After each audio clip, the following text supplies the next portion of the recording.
अस्सलामुअलैकुम। Learning at home Pakistan पे खुशामदीद। एक नई वीडियो एक नए कंसेप्ट के साथ हाजिर हूँ। उम्मीद है आपको पसंद आएगा। ये कंसेप्ट बहुत ही इंटरेस्टिंग और बहुत ही अहम है, इसलिए इस वीडियो को पूरा देखिएगा ताकि आपको ये कंसेप्ट समझ आ जाए। वीडियो की तरफ बढ़ने से पहले अगर आप मेरे चैनल पर नए हैं तो सब्सक्राइब कीजिए, बेल का बटन प्रेस करते हुए ऑल पे क्लिक कीजिए और अगर आपको मेरी वीडियोस पसंद आती हैं तो लाइक के बटन पर प्रेस करते हुए थम्स अप कीजिए। सबसे पहले प्री रीडिंग एक्टिविटीज़ के बारे में बात करते हैं। कोई भी ज़बान सीखने के लिए 4 कंपोनेंट अहम होते हैं और उसमें से एक कंपोनेंट रीडिंग का है।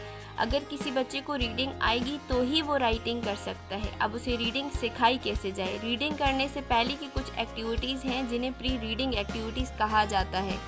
प्री रीडिंग एक्टिविटीज़ वो एक्टिविटीज़ हैं जो बच्चे को कोई भी लैंग्वेज रीड करने के लिए इनकरेज करती हैं और दूसरे अल्फाज में ये वो एक्टिविटीज़ हैं जो हेल्प करती हैं बच्चे को रीडिंग करने में। आप जो भी ज़बान सिखा रहे हैं वो ज़बान सिखाने के लिए अगर आप पहले प्री रीडिंग एक्टिविटीज़ करवाएंगे तो ये रीडिंग एक्टिविटीज़ उसकी मदद करेंगी कि वो इन फ्यूचर रीडिंग कैसे कर सकता है। आपका बच्चा एक रीडर कैसे बनेगा और आपके बच्चे के अंदर रीडिंग का शौक कैसे पैदा होगा। ये इन रीडिंग एक्टिविटीज़ को करने के बाद बच्चे की बेस बनाने का मसला और एक अच्छा रीडर बनाने का मसला हल हो जाएगा।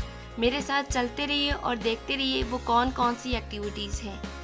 प्री रीडिंग एक्टिविटीज़ बहुत सारी हैं, लेकिन स्टोरी टेलिंग, कन्वर्सेशन बच्चों के साथ और बहुत सारे फ्लैश कार्ड्स और पिक्चर्स रीडिंग जो बच्चे देखते हैं वो बताएं और रिकॉलिंग जो बच्चे देख चुके हैं उसकी आपके साथ रिकॉलिंग करें। उसके लिए आपको बच्चों में इंटरेस्ट पैदा करना होगा, लेकिन इंटरेस्ट कैसे पैदा किया जाए? उसके लिए आप बच्चों को लाइब्रेरीज लेके जाएं, बुक्स दिखाएं, स्टोरी सुनाएं। उसके बाद आप उनको पैराग्राफ बताएं। पैराग्राफ बताने के बाद आप उनको सेंटेंस बताएं। सेंटेंस बताने के बाद आप उनको फ्रेजेस बताएं और फ्रेजेस बताने के बाद आप उनको वर्ड बताएं। वर्ड के बाद लेटर पे जाएं, लेकिन यहाँ सीक्वेंस उल्टी है। हम पहले लेटर सिखाते हैं, फिर वर्ड, फिर फ्रेज, फिर सेंटेंस, फिर पैराग्राफ, फिर स्टोरी सुनाते हैं और फिर बुक्स दिखाते हैं और इस तरीके से बच्चों के अंदर शौक पैदा नहीं होता।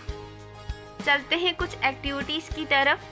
जैसे ये कुछ फ्लैश कार्ड्स बने हुए हैं और ये फ्लैश कार्ड जो हैं ये नेम के फ्लैश कार्ड्स हैं और इन फ्लैश कार्ड्स पे जितने भी फैमिली मेम्बर्स हैं बच्चे के उनके नाम लिखे हुए हैं। अब आप पे डिपेंड करता है कि आप कौन सी लैंग्वेज सिखाना चाह रहे हैं। अगर आप उर्दू लैंग्वेज सिखाना चाह रहे हैं तो आप उर्दू पे काम करें। अगर आप इंग्लिश लैंग्वेज सिखाना चाह रहे हैं तो आप इंग्लिश लैंग्वेज पे काम करें और ये फ्लैश कार्ड्स आप बच्चों को दिखाएं। इन फ्लैश कार्ड्स के ऊपर लिखे हुए जो नाम है वो पूरे के पूरे पिक्चर फॉर्म में एब्जॉर्ब करेंगे और उन्हें पता होगा कि ये नाम किस तरीके से लिखा जाता है। पूरे पिक्चर फॉर्म में उनको पता होगा। और जब बच्चे आपसे क्वेश्चन करें कि इस नाम का वर्ड कौन सा है, इस नाम के अंदर कौन सा लेटर आ रहा है, तब आप बच्चे को वो लेटर बताएं। बच्चे बेहतरीन उस वक्त सीखते हैं जब बच्चे क्वेश्चन करते हैं। बच्चे के सवाल का इंतज़ार करें। जब आपसे बच्चा सवाल पूछे तो ही उसे जवाब दें। जब वो आपसे लेटर के बारे में पूछे तो आप उसे उस वक्त लेटर सिखाएं कि इसके अंदर ये लेटर आते हैं, चाहे वो कोई भी लैंग्वेज हो।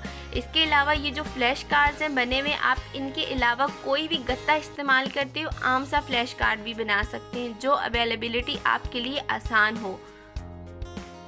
ये कुछ अल्फ़ाबेट्स हैं, ये सेकंड स्टेज है। अगर आपसे बच्चा वर्ड पूछता है तो लेटर पूछता है तो आप उसको लेटर इंट्रोड्यूस करवाएं। इसमें बहुत सारी एक्टिविटीज़ हो सकती हैं, जैसे इनके बैक साइड पे स्मॉल लेटर है और फ्रंट साइड पे कैपिटल लेटर है और एक लेटर के दो कार्ड्स बने हुए। इससे आप सिमिलर लेटर्स की मैचिंग करवा सकते हैं।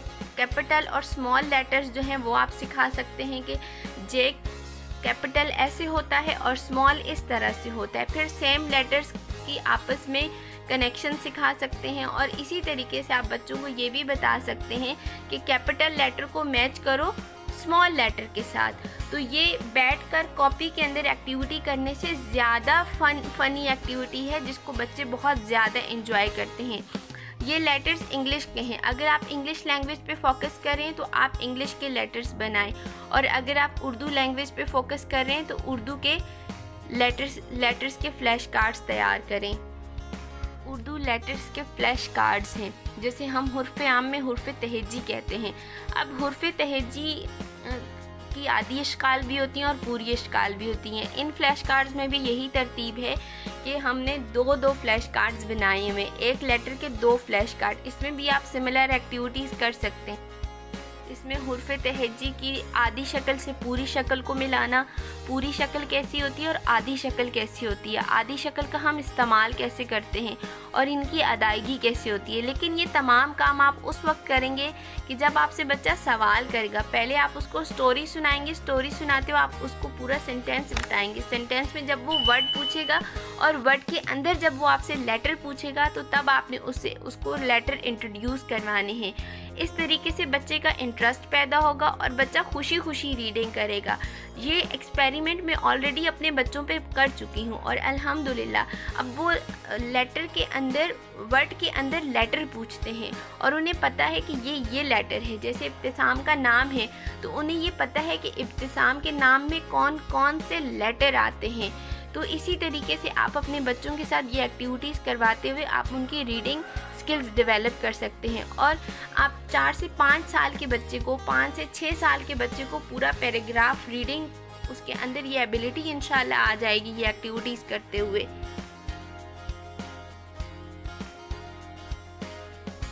इसी तरीके से हमने कुछ और एक्टिविटीज़ की, इन्हें साइड रीडिंग एक्टिविटीज़ कहते हैं।